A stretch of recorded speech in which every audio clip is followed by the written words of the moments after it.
2000 à 2600 milliards à ce tableau. Et l'injection de ces ressources doit générer à peu près 1062 milliards de recettes fiscales, ce qui sera réparti sur les 3 années. La première année, 274 milliards, la deuxième, 444 milliards et la troisième année, 344 milliards. Ce qui nous donne un total de ressources projetées de 5 667 milliards provisoirement.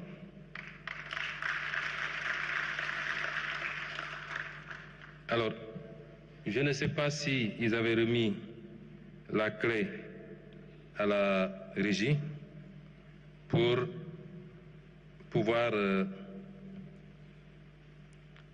vous projeter le tableau détaillé que je vais commenter maintenant.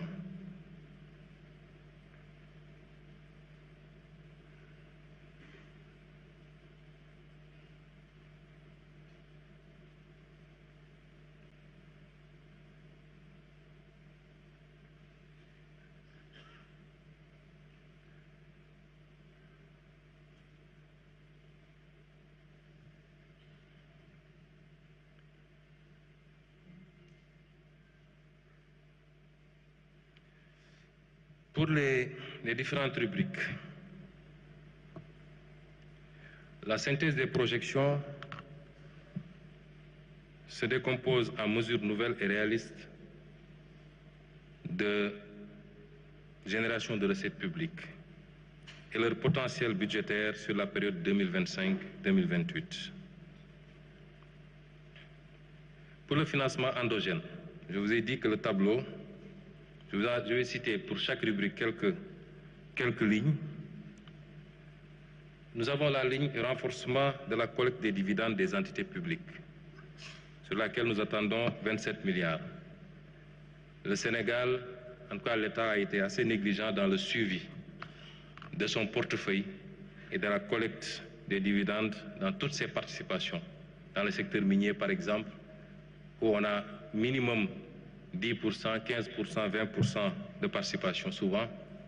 Et dans beaucoup d'autres secteurs, comme le secteur portuaire, nous pensons qu'une action générera ce montant. Pour la renégociation des contrats stratégiques, nous nous projetons sur 884 milliards. Un travail consistant à corriger les déséquilibres constatés dans les conventions minières, pétrolières et industrielles, telles que les cimenteries, notamment en matière de redevances de fiscalité et de production déclarée. Elle inclut également le recouvrement des amendes issues des audits métrologiques et fiscaux. Pour la mobilisation de l'épargne nationale et de la diaspora, l'objectif c'est de capter les flux d'épargne disponibles sur le territoire national et auprès de la diaspora à travers la création de véhicules d'investissement. Il ne s'agit pas de dire aux gens de donner leur argent de manière philanthropique, mais de les intéresser à un certain nombre de projets structurants sur lesquels ils peuvent investir avec retour d'investissement. Nous nous projetons sur 135 milliards.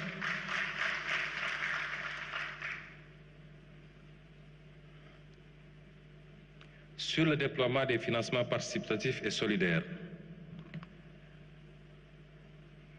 le WACF, les instruments tels que le Soukouk et les plateformes de crowdfunding, nous projetons 300 milliards. Pour l'approvisionnement gaz par GTA, un élément extrêmement important. Parce qu'aujourd'hui, les contrats de recherche et de partage de production autorisent le Sénégal à notifier ses besoins au plus tard le 1er octobre pour l'approvisionnement de son marché local. Ce que nous avons fait pour 2026.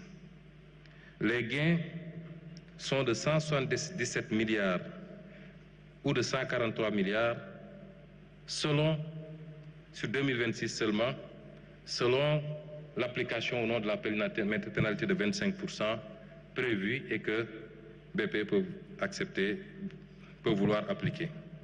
Et l'impact sur le kilowattheure, c'est de le faire passer de 115,93 francs kilowattheure aujourd'hui à 76,18 francs kilowattheure.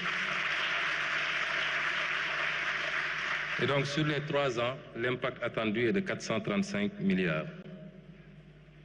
Pour les actifs détenus par la SOGEPA, qui peuvent être utilisés comme effet de levier, nous nous projetons à 341 milliards. Pour ce qui est de la régularisation du renouvellement de concessions des opérateurs téléphoniques également, nous nous projetons à 200 milliards. Sur les frais de visa électronique que nous avons décidé d'appliquer pour l'entrée sur le territoire national aux pays hors Afrique et aux pays africains qui nous appliquent le visa, nous nous projetons à 60 milliards.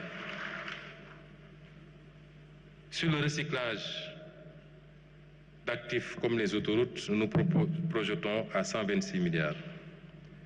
Par rapport à la réduction du train de vie de l'État, je vous avais dit tantôt que pour le moment, une seule mesure sur la dizaine de mesures, une seule mesure est pour le moment évaluée. C'est la restructuration du secteur parapublic, notamment la suppression et la fusion d'agences, et elle nous donne un gain de 50 milliards. Les 8 ou 9 autres mesures sont en cours d'évaluation et je peux vous en citer quelques-unes qui sont des mesures fortes relativement à la réduction de la taille de l'État ou du train de vie de l'État. J'ai parlé tantôt de l'élimination des surfacturations sur les marchés et les chantiers publics, la réduction des subventions accordées à certaines entités publiques qui doivent pouvoir avoir leur autonomie financière, la réduction sélective et progressive des subventions aux équipements de pêche, des détaxes de carburant, etc., l'économie sur les frais liés à l'organisation des élections. Et je crois que les conclusions du dialogue politique nous permettraient de le faire, rien qu'avec le bulletin unique. Je passe sur les autres.